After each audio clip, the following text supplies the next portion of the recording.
Hello everyone, welcome to my channel. আশা করি সবাই ভালো আছেন। আজকের ভিডিওতে আলোচনা করব যে একটা এক্সপোর্ট শিপমেন্ট করার পরে আমরা সাধারণত কোন কোন জায়গায় খরচ করি বা কোন জায়গাগুলো আছে যেগুলোতে আমরা যদি নিজেরা একটু বেছে বেছে চলতে পারি এবং নিজেরা যদি কস্ট মেনটেন করতে পারি, তবে কিভাবে একটা শিপমেন্ট থেকে প্রফিট বের করা যায় সেগুলো নিয়ে।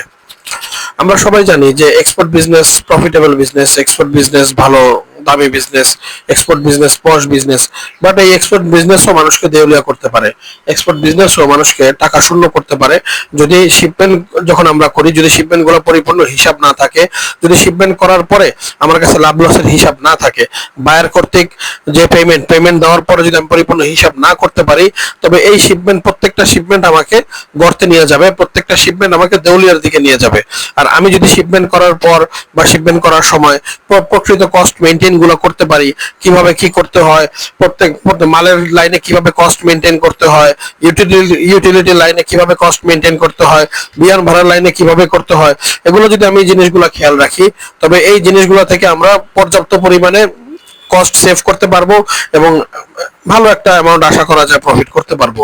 যদিও এক্সপোর্ট করে মালে প্রফিট করা খুব একটা এক্সপোর্টারদের পসিবল হয় না, বা দিন শেষে ইনসেনটিভটাই প্রফিট হিসেবে থেকে যায়। তবুও আপনি যদি মালে ন্যূনতম একটা অ্যামাউন্ট প্রফিট করতে না পারেন, তবে দেখা যাবে যে বায়ার মাল খারাপ হলে যে টাকা কাটবে ওই টাকাটা আপনার ইনসেনটিভ থেকে দিয়ে দিতে হবে। সো মালে লাভ করাটা এটা একটা মাস্ট। এটা করা ছাড়া আপনি এই জগতে বা এক্সপোর্ট জগতে বেশি দিন সার্ভাইভ করতে পারবেন না।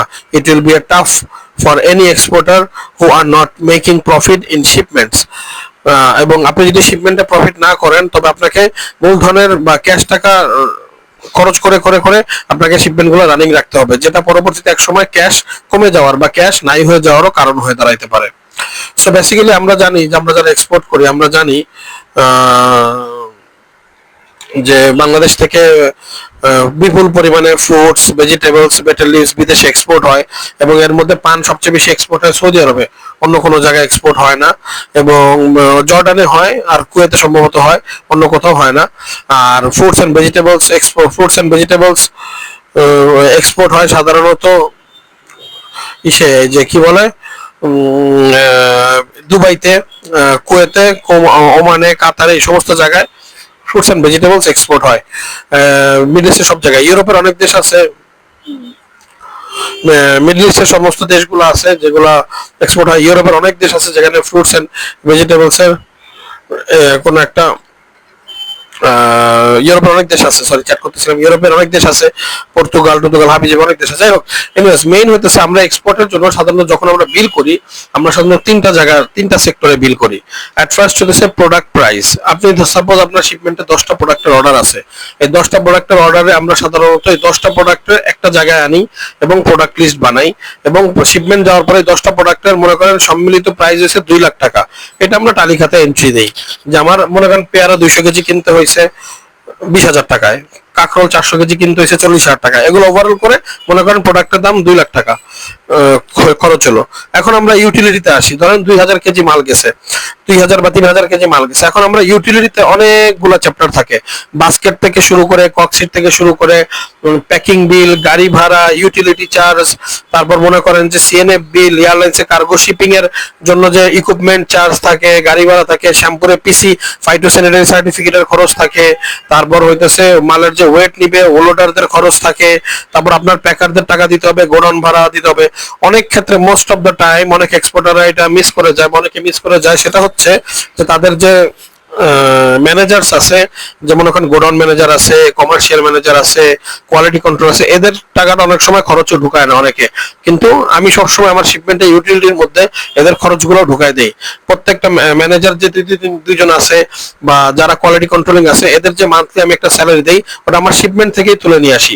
প্রত্যেক শিপমেন্টে 2 থেকে 3,000 করে পার পার্সনের খরচটা আমি অ্যাড করে দেই, যাতে এই টাকাটা আমার ঘাটের থেকে পার্সোনালি দিতে না হয়, যাতে পার্সোনালি আমার এই টাকাটা দিতে না হয়। সো এটা আমি সবসময় ওভাবেই অ্যাড করে নেই এবং ওভাবে মাথায় রাখি।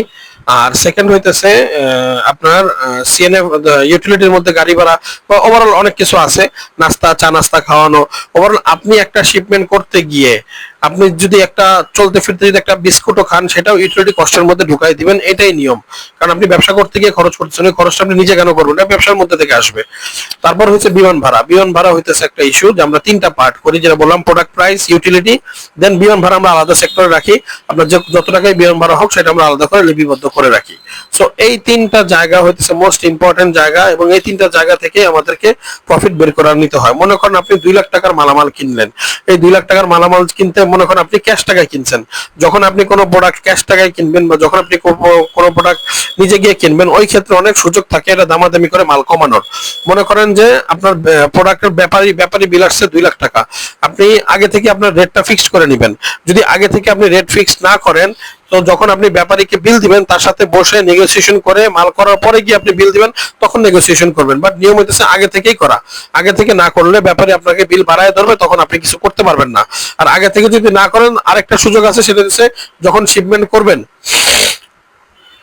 শিপমেন্ট করার পর যখন বিল দিবেন তাদেরকে ডাকাবেন, বলবেন যে ভাই যে পেয়ারা তো 120, কিন্তু আমার 100 করে, তো আমি তোমার নগদ টাকা ক্যাশ পেমেন্ট করে দিব। এইভাবে অনেক এক্সপোর্টাররা করে যে আগে থেকে যদি কথা না হয়, তো পরবর্তীতে বিল দেওয়ার সময় ডেকে বলে যে ভাই আমি তোমাকে হয়তো হাফ পেমেন্ট করব, আর নইলে ফুল পেমেন্ট করব। যদি হাফ নাও তাহলে ঠিক আছে 110 টাকা রাখো বা 120 টাকা রাখো, আর যদি ফুল টাকা নিয়ে না নিতে চাও, তুমি আমার 100 টাকা করে ধরো। জায়গার মধ্যে 20 টাকা বা 10 টাকা কেজিতে প্রফিট করার একটা সুযোগ থাকে যখন আমরা ক্যাশ পেমেন্ট করা হয়। সো এই ক্ষেত্রে থেকে একটা আপনি প্রফিট করার একটা সুযোগ পাবেন। 2 লাখ টাকার জায়গায় যদি আপনি 1,90,000 বা 1,85,000 টাকা দিয়েও কাজ চালাইতে পারেন, আপনার জায়গার মধ্যে 15,000 টাকা সেভ হয়ে গেল। দুই হলো ইউটিলিটিতে। ইউটিলিটিতে জায়গায় জায়গায় খরচ আছে, গাড়ি ভাড়া আছে, প্যাকিং বিল আছে, বাস্কেটের চার্জ আছে, ককশিট আছে, সিএনএফ আছে, ফাইটু আছে, এয়ারপোর্টে লোডিং, অনেকগুলো খরচ আছে। এই সমস্ত জায়গা মনে করেন যে 3 টনের মধ্যে প্রায় 50 থেকে 60,000 টাকা খরচ হয় ওভারঅল। সো এই খরচগুলো যখন আপনি যদি খরচ হয়, যখন আপনি 50,000 টাকা যদি 3 টনে খরচ হয়, আপনি যদি নিজের হাতে খরচগুলো করেন, জায়গায় জায়গায় কম দিয়ে হলো আপনি জায়গার মধ্যে আপনি 3 থেকে 4,000 টাকা সেভ করতে পারবেন। ধরেন মালের মধ্যে আগে 3 থেকে 4,000 টাকা সেভ করছেন, এখানে 4-5,000 টাকা, 20,000 টাকা। এখন আপনি বিমান ভাড়ায় আসেন, বিমান ভাড়া সবাই মনে করেন ভাড়া দিতেছে 370 টাকা বা 360 টাকা বিমান ভাড়া দিচ্ছে। এখন আপনার হাতে যদি ক্যাশ টাকা থাকে, আপনি এয়ারলাইন্সে গিয়ে যখন বিমান ভাড়া দিবেন, বসবেন যে ভাই আমি তো ক্যাশ টাকা দিচ্ছি, আপনি আমার জন্য 10 টাকা কম রেট রাখেন। তো যখন আপনি ক্যাশ টাকা করতে থাকবেন, তখন আপনার কাছে পর্যাপ্ত পরিমাণ নেগোসিয়েশন করার রাস্তা থাকবে।